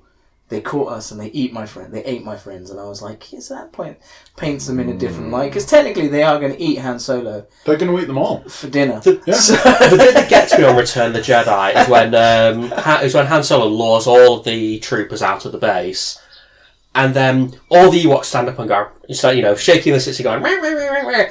And the stormtroopers don't just lift their guns and shoot them all. No, I suppose they don't. But yeah, the intention is that they're going to eat them. Yeah, so they are cannibal bears. Yeah. Yeah, they're fleshy eating bears. Bound. Well, it's not cannibalism if they're eating humans. Well, that's true, actually. Yeah. They're flesh-eating bears, and they kill people, and supposedly troopers, according to the game. So yeah. So there you go. There's Solo. It's not a bad film. Obviously, I've told you everything now. So go. And you know what? I don't even feel like you've spoiled anything for me here. It's like I could have guessed all of this anyway. Okay. Darth Maul. Darth Maul's probably the only one. And in all honesty, that's actually given me more incentive to go and see it. It's a cool scene. I'm actually like, I kind of want to see what Darth Maul is. And he looks cool. I didn't check the credits to see if it's Ray Park again. Because did he actually do? Did he have any speaking lines? I think he had a couple. Yeah. Because obviously I'm so more used to cartoon Maul now than I am. Yeah. Because he obviously does have a lot of speaking roles. He does. A lot of people are like, how did they make Darth Maul cool? But they totally do. And now in the Solo film, I mean, he looks badass. They've done a really good job. To me, he was the one and only good thing about that film. Phantom Menace. Yeah. So I didn't know that people didn't. Which just wasn't a great lot to him, really, was there? I mean, I think the issue had to be the fact that they killed him off. Mm. I think that was the issue because they went, "Oh, he was supposed to be like an ultimate badass," and then died. Especially if you read the book more about how he became, like where he got to where he was. That was he was like a proper badass. And then in Phantom Menace, they were like killed him off quite easily. Mm. But then Obi-Wan's a bit of a badass. At the end of the day, he kills Darth Maul and he kills his apprentice. Technically, almost. Like he has no problem beating the shit out of Darth Vader. Don't make me kill you. Even not only that, he leaves him burning in lava. That chops off all of his arms and legs, and it's like, well, it leaves him with an arm. And then he's like, "See you, mate." Like, that doesn't seem very Jedi-like to me. It's like, I'm going to be merciful and leave you on fire. Yeah, good luck with that. And leaves. So, I mean, technically... It's the Batman principle. Technically, the whole Darth Vader thing, running the galaxy after that, is all Obi-Wan's fault. Batman doesn't kill anyone, but there are points in time where he doesn't save people. Playing Arkham Knight in my tank, and it's like, I'm running into people in a armoured car here. Yeah. There's no way that, it's like I'm shooting him with a cannon. It's like, oh yeah, it's non-lethal. It's like, that just shredded a car, that cannon. What's that going to do to a person? It's like, Batman's like, people can live with shattered pelvises, Yeah. Technically true. Yeah. So yeah, I mean, Darth Vader is actually Obi-Wan's fault anyway. But that's another story. I much preferred Obi-Wan's characterisation in the Clone Wars cartoon as well. Because obviously he's a bit nothingly really in The Phantom Menace and Attack of the Clones. Yeah. But he's basically lame dad in the Clone Wars cartoons. Yeah. He's your lame Jedi dad. Yeah, he is, yeah. That's true. I much preferred, it's like, everything down to the shit puns and awful jokes. It's like, oh no, dad. Yeah, he's great. He's Ed Dench. Obi-Wan is Ed Dench. He's got the hair, he's got the beard. He threw Dench under the bus. I've already told Dench he reminds me of Obi-Wan. He looks like Obi-Wan from the cartoon, and he's got the same mannerisms. My favourite Dench thing in the last few weeks was we were out one night and you said, "Don't ever shave your beard off because I don't like it when you shave your beard off because you don't look right without your beard." I walked into the office the next morning and I went, "Did you shave your beard off?" Because of what James said. He was like, "Yeah, pretty much." Yeah, I don't know why he does it, and I've told him He looks loads of about times. 12 without a beard. I said to him last time he shaved it up, I was like, "Why'd you shave your beard off? I don't like your face when you have no beard." Don't like your face. And he was like, "Cheers, mate," and I'm like, "I'm just saying, you look better with a beard." I'm just telling you the truth. I'm just saying you look better with a beard. I don't like your face. I'm just saying your face is shit, and the more of it that's hidden, the I just better. think he looks better with a beard. That's all I'm saying. But plus, he looks more like Obi-Wan, which is cool. Clone Wars Obi-Wan is cool. So there's my Solo review. So I quite liked it. Okay. There you go. There you go. So that leads us on to Justice League. which I haven't seen, so fire away. Fill your boots. So, you might not know this, but Superman was in the Justice League. Wow, I'm surprised he lived, actually.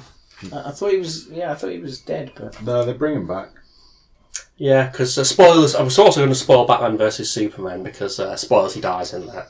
Yeah, he died in that. Yeah. Now you never have to see it. Right, excellent. Thanks. Well, I've actually seen Batman. Oh, I'm sorry for your loss. Yeah. Oh man, Batman versus Superman is such a shit show.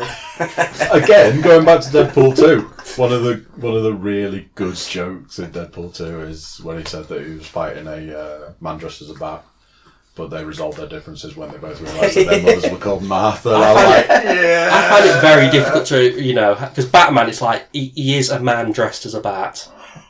And that's very difficult to sort of resolve in my head. Well, doesn't Christian Bale say But they take the piss out of it. He turns around and says, any man who flies around at night dressed as a bat has obviously got problems. They take the piss out of it in Justice League, though. Aquaman's one of his main lines is he just keeps going, dressed as a bat. And then he turns up and he's dressed like Batman. He's like, dressed as a bat. You weren't kidding. Yeah. And he's just he cannot comprehend the whole thing. He's like, dressed as a bat.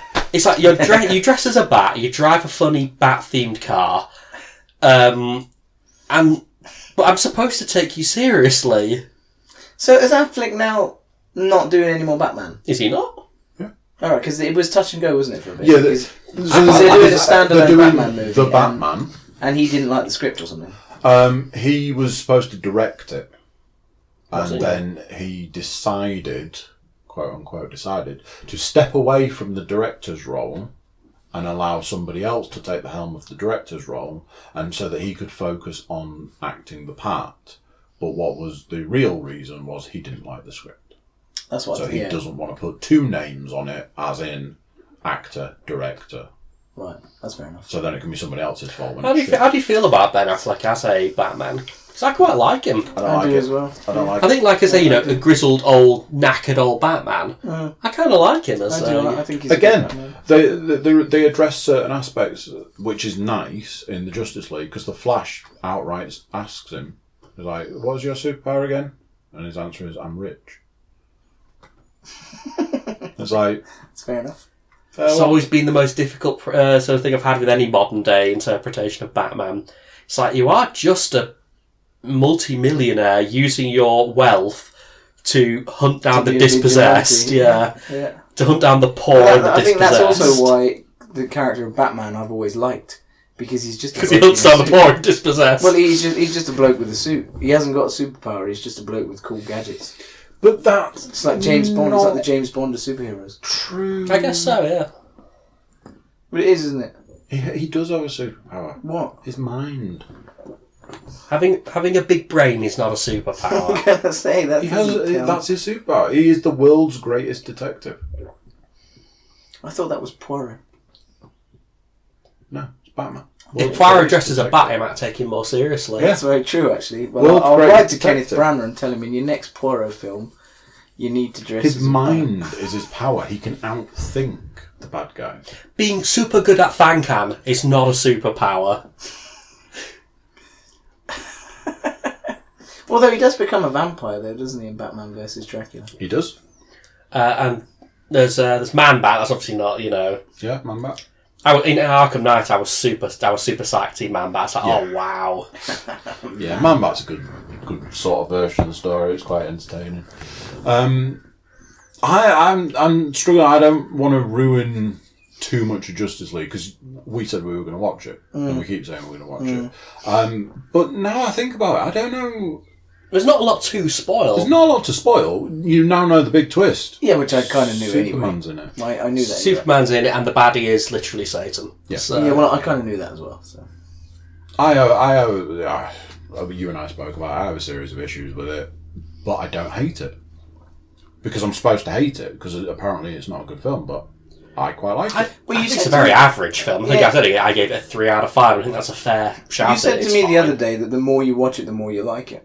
I've seen it once, and then I wanted to watch it again. So I watched it again, and since then, I'm like, I keep saying to you, let's watch Justice League, because I'm like, I want to watch it again. It's not a complete catastrophe like Batman vs Superman is. There is a scene, that was not because and this doesn't ruin it, because I've already ruined this by telling you this. The scene in it where Superman comes back, and he essentially fights the Justice League, it's brilliant. I love that scene. I think it's really well done. I think it's great. The other thing I really like about this, and this doesn't spoil it either, Something I really liked about it, and the reason that I say that they've brought it quite close to the animated stuff, is Superman is it's not cocky, it's confident. Because Superman is the strongest thing in that universe for many different reasons. Whether you want to talk about his superpower is his morals or whatever, his actual superpower, or whatever you want to call it, when he turns up in that, he turns up like he's very much in the animated stuff, where he knows he's really strong. He knows he has a lot of superpowers. And he knows he's right. He knows he can do a lot of stuff. And, when you know full well that you're the strongest thing on the planet, or in fact in that universe, what do you have to worry about? He's very relaxed, he's very calm, he's very confident.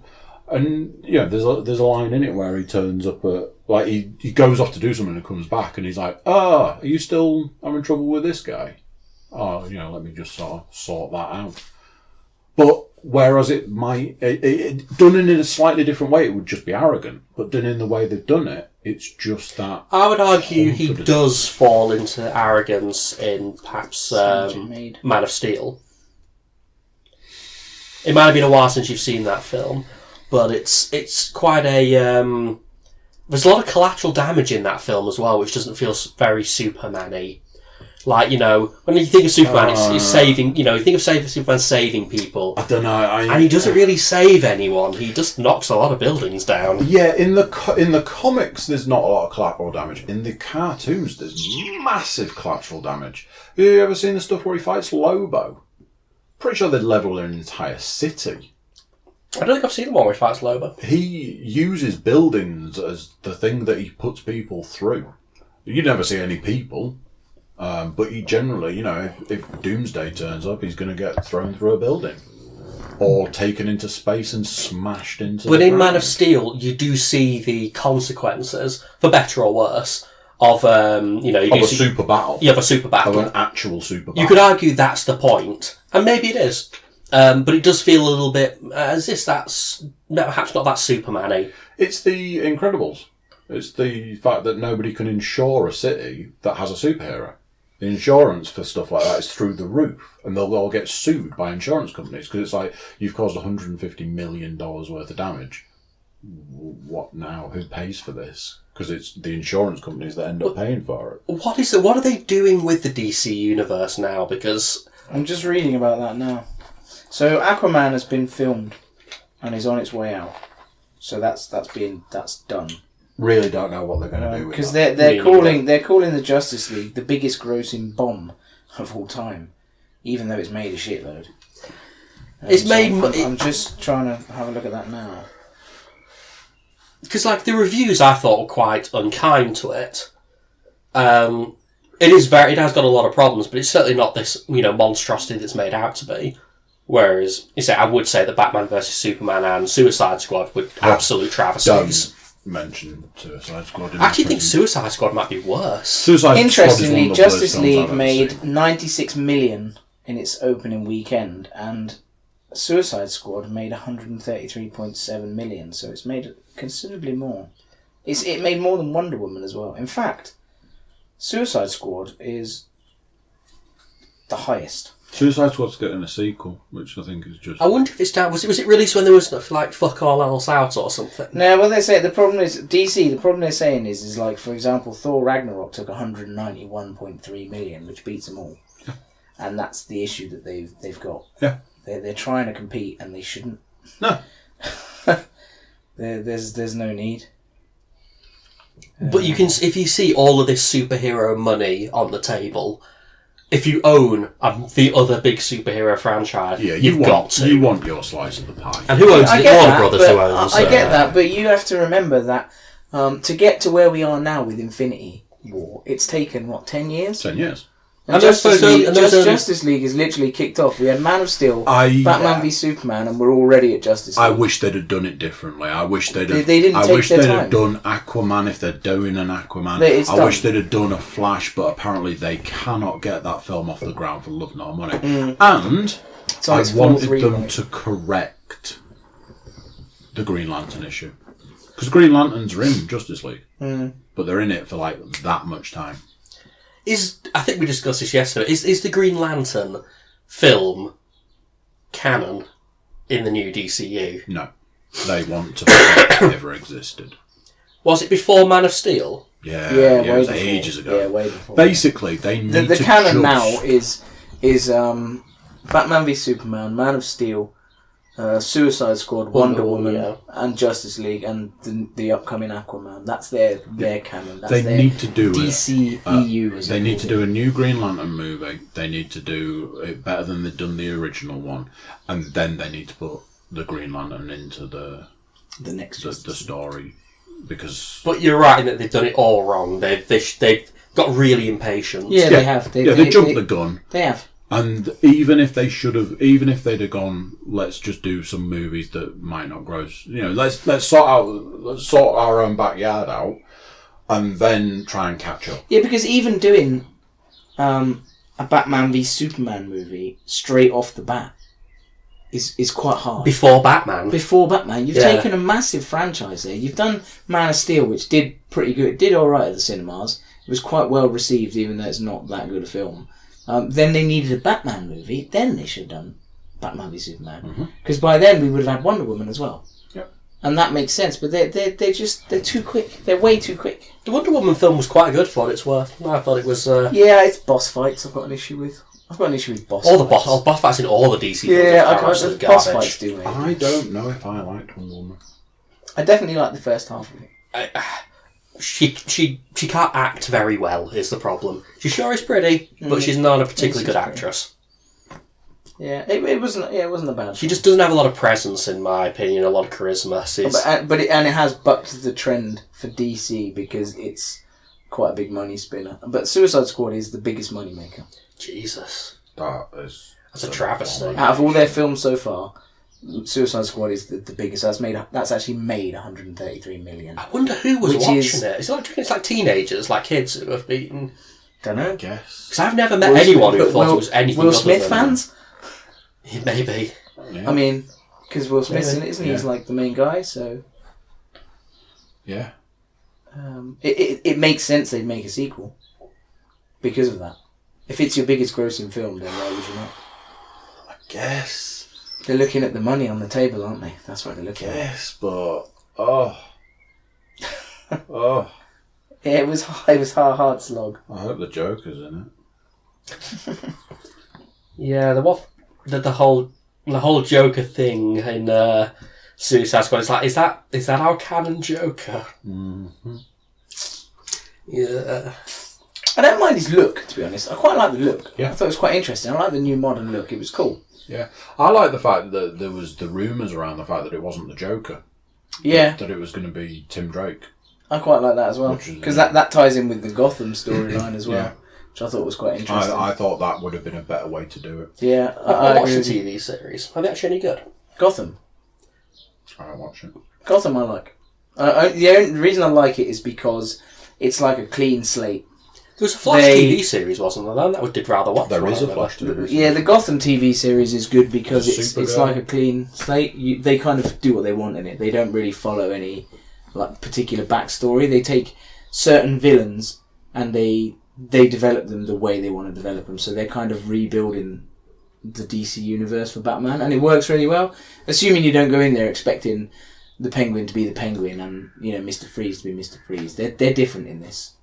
I didn't realise they made a Supergirl series. Yeah, it's quite popular as well. Supergirl. It's on the CW. Is Bruce Timm involved? I don't know. Probably not. I know Kevin Smith does directs episodes of The Flash and episodes of Supergirl. So I know that much. There's no Bruce Timm's leering Supergirl series. No. Sure does love Supergirl. That was a film in the 80s as well, wasn't it? It was. It was. Yeah. I always watched it when it was on TV. Pretty good. It was alright. For its time. Peter Cook was in it. Yeah. Yeah, he's the bad guy, isn't he? Peter Cook's the villain. I'm pretty sure Peter Cook's the villain. Is he? Yeah, I think he's the villain. I thought the villain was a woman. No, I think Peter Cook is the villain. Is he not like a professor in it or something? I can't remember. Does he live in the Phantom Zone? And she goes to the Phantom Zone? I can't remember. I thought he was the villain. I think the villain's a woman. I've never seen it. It's You're too young. This could all be some kind of semi-lucid fever dream you're having, Andy. I mean, it Won't be the first time. The film definitely exists. It does exist. Yeah, I can confirm that much. it does. And they kind of tied that into Superman then, because they made a nod to the Superman movies, didn't they? And Yeah. that was like the first crossover ever. Man of Steel, there's a scene in Man of Steel that reminds me of the Supergirl movie when they're in the town. Because there's a big chunk of the Supergirl movie set in a town where the bad guys attack and she's fighting in the town. Oh yeah, yeah. Um, Man of Steel could have been so much better. I actually don't think it's as bad as people say it is. It's not terrible. I just don't like the destruction of Metropolis. Yeah, it's a bit of a 2-hour headache, but overall, my brain can't process that film. There's too much happening at too fast a pace on the screen that I can't process the second half It's of a that film. bit like watching a Transformers film. It's just like a 2-hour loud headache. Yeah. Yeah, it was. Yeah. Like it's like watching tennis with people. Instead But of balls. overall, I found it to be a significant improvement. Like I'd much rather watch that than Batman vs Superman or Suicide Squad. Yeah. or Superman Returns. Oh God, Oh, I'd forgotten that even existed. Ooh, that's... See, interestingly, Is that the Bryan Singer one? yeah. See, now interestingly, the guy that plays Superman now was supposed to do Superman Returns, but he was contracted to something else at the time. Do you remember how in Superman Returns nothing fucking happens? Apart from the plane. For 3 hours. Yeah. The plane That's was the cool. other thing. I like the plane crash. Well, not the plane crash. But... Right at the beginning. Yeah, that's the best part of the film. It was like, I think that's how it opened. Yeah, that's I the remember best at part the of film. time, like the thing that was like a big thing was that he didn't do X-Men 3 because he went on to do Superman Returns. And X-Men 3 is obviously a complete train wreck as well. It's the whole fact that Superman's not really in that film. That's the other thing. It's like a Superman film without Superman in it. Kevin Spacey, though. He makes cool Lex Luthor. That seems to be the thing at the moment. The Godzilla film barely had Godzilla in it. The new Power Rangers film, the Power Rangers turn up an hour and a half in. Is that any good, though? And No, an it's... hour Oh, and God. 40 minutes long. Have you seen it? Right, because the trailers look quite cool. Oh, actually. it's so terrible. Right. It's really, Power Rangers really movie without bad. the Power Rangers in. Wow. Baffling. But it's like Really when I say an hour and a baffling. half, I'm not kidding. It's No. an hour and a half when they turn up. No. The first time you see a coloured suit, it's an hour and a half in. Yeah. Wow. And Shit. then they rush through the end, and that's you done with the Power Rangers. It was so bad and so bizarre Yeah. that I couldn't believe when I was watching it. I was getting to an hour. I was like, I don't mind a slow burn, but maybe Power Rangers isn't the place for a slow burn. Yeah, they needed like a 10-minute intro, and then they needed to crack on. We need some teenagers with attitude. And that's all we need. Yeah. And then they can jump in their coloured suits, and- their transforming dinosaur robots. That's why I'm here. I'm not here for drama. I'm not here for human drama. This is Power Rangers. Left the door wide open for a sequel. Never getting one, man. No. Let's see how much that made. Let me have a look. £8. Because Because I didn't pay any 30p money. in a Mars I bar. didn't Was pay it just called any Power money Rangers? to What was watch it called? It was probably just called Power Rangers. I would rather watch the original with Ivan Ooze in it. Right. And the unfortunately named White Power Ranger. White Power Ranger. Sorry, what? So let's see. But yeah, I only watched the Power Rangers film maybe like a week or so ago. I watched it a couple of months ago because I'd said that there was no way I was going to 66. pay money. Oh, I didn't pay money for it, God no. And then it went on to Netflix, and I went, 66 million. it's an hour and it's a couple of hours out of my life I might never get back, but I kind of wanted to know. So I watched it and went, wow, that just went on. It just seems to be completely interminable. It just never... I just don't get it at all. No. Because it had what's-his Okay, chops well, in it as Zordon, didn't Bryan it? Cranston. Bryan Cranston. It was a massive bomb because it had a budget of $100 million and it made 85. Good. So, Ooh. yeah. And the next line is probably not getting a Power Rangers sequel. Probably. That is got to be somewhere like... What did Ghostbusters make? Because I know that one was a big flop. Yeah, let's see, Ghostbusters. That was an absolute shit movie as well. I refuse to watch it. I will not watch that film. I've got nothing against... I mean, again, we've talked about how, politics can sometimes inflate or deflate a film's score. And So Ghostbusters was sold on its politics. So that for better had or worse. a budget of 144 million, and it made 128. Oh, so it's lost. They said It's a terrible film, though. And underneath it also says probably not going to get a sequel. Damn it! I won't get to see 2 Ghostbusters movies that I've not seen. Shame. So I'm going to go out on a limb and say that's the Justice League done. Yeah, we sort of... Because like I said, gone off I didn't want to ruin it, but I don't know how I'm going to ruin it other than telling you a blow-by-blow account of that film. There's no massive plot points. Like, there's no Thanos kills everybody. Spoilers again. We don't have to do spoilers, it's amazing. But in this, like, Superman comes back with a funny lip. It's not a... Okay, just hold... I've got hot news here. New Ghostbusters movie will release in 2019. Fuck off. Yep. Fuck off! There it is.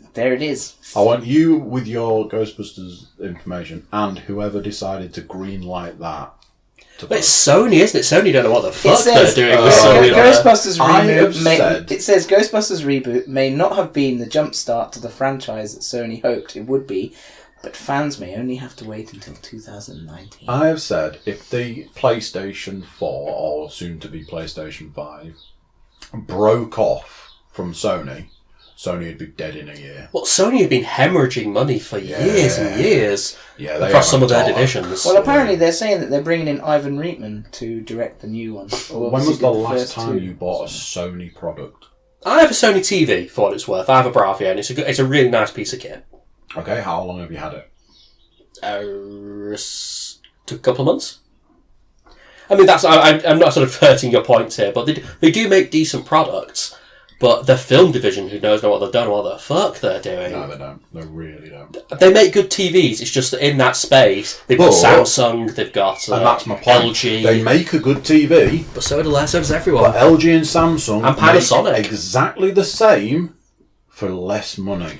I don't admit, the only reason I bought this Sony TV was because it was an end-of-line one that was on severe discount.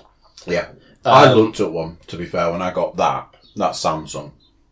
And whilst looking at that, I went over and looked at the Sony equivalent and went, why would I give you £400 more for the exact same thing? If I'd bought that TV a few months earlier at at full price, I wouldn't have. I wouldn't have paid for it. Exactly.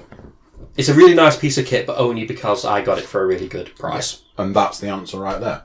If you have to pay for it, you're probably not going to. If it's...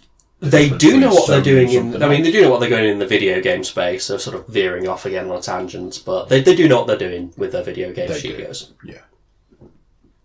Anybody got anything else? No, just reading that Ghostbusters thing. So. Don't do that.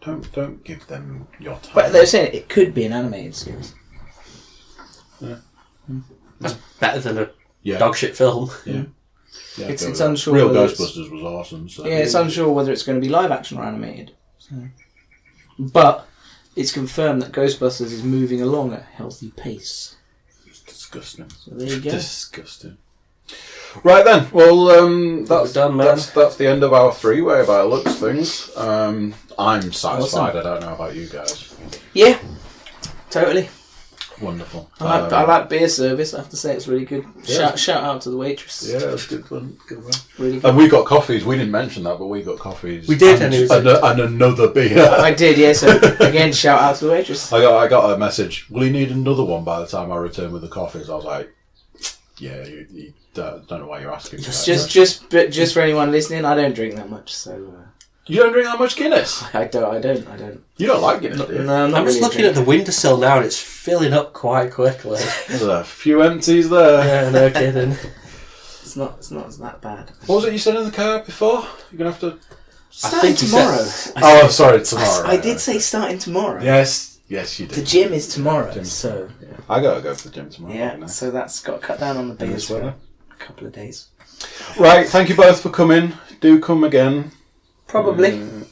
Bye, everyone. Bye, Laters, people. isn't it? Slates.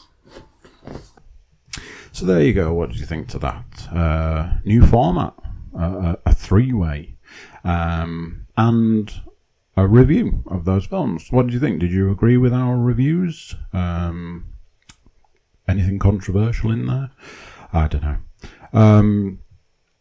It's that point in time where I tell you to jump on over to the cookiecast.com, check out the website, see what you think to it.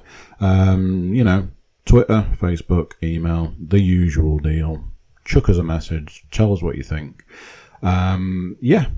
We've got some exciting new stuff coming up. The next podcast after this will be quite interesting, I think. Another format for you guys to see what you think. But until then, I'm going to say bye-bye.